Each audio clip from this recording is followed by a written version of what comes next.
Assalamualaikum warahmatullahi wabarakatuh.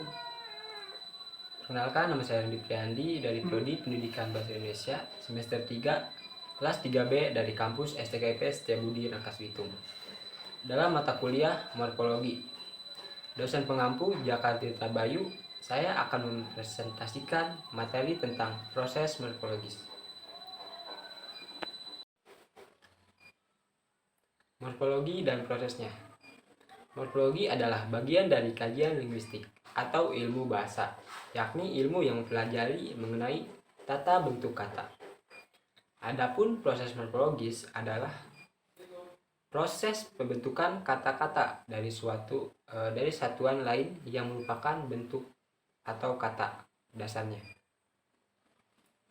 Dalam bahasa Indonesia terdapat 3 proses morfologis, yaitu yang pertama proses pembubuhan atau aplikasi, yang kedua proses pengulangan atau reduplikasi, yang ketiga proses pemajemukan. Proses pembubuhan aplikasi. Proses pembubuhan apix adalah pembubuhan suatu satuan, baik satuan itu berupa bentuk tunggal maupun bentuk kompleks, untuk membentuk kata.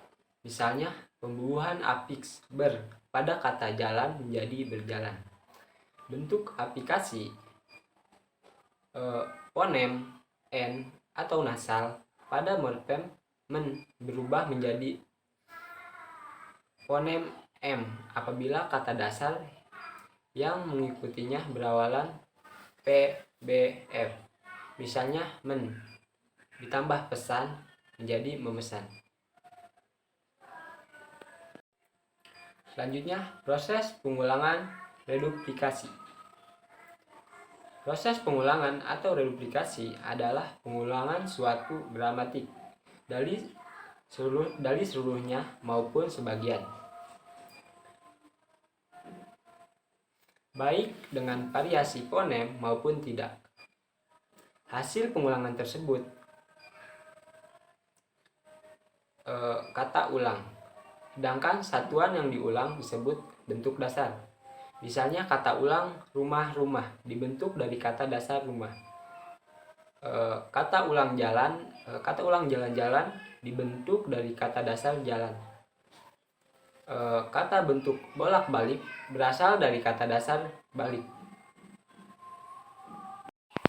Proses pemajemukan. Dalam bahasa Indonesia, kerap sekali ditemukan gabungan dua kata yang membentuk makna baru.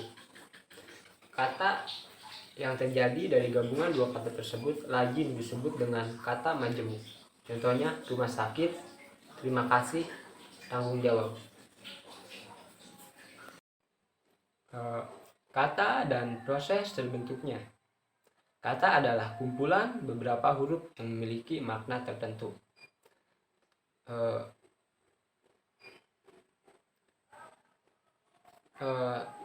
Dalam KBBI, Kamus Besar Bahasa Indonesia, kata adalah unsur bahasa yang diucapkan atau dituliskan yang merupakan perwujudan suatu perasaan dan pikiran yang dapat dipakai dalam berbahasa.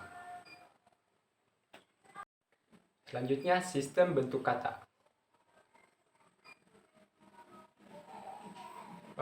Pertama merupakan bentuk tanpa nasal, dan bentuk yang kedua adalah bentuk dengan nasal.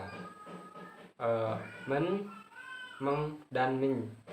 Awalan me atau ke tanpa nasal muncul jika diletakkan pada bentuk dasar yang diawali huruf y, l, w, r, m, n, y, dan eng. Misalnya, me ditambah lariskan menjadi melariskan.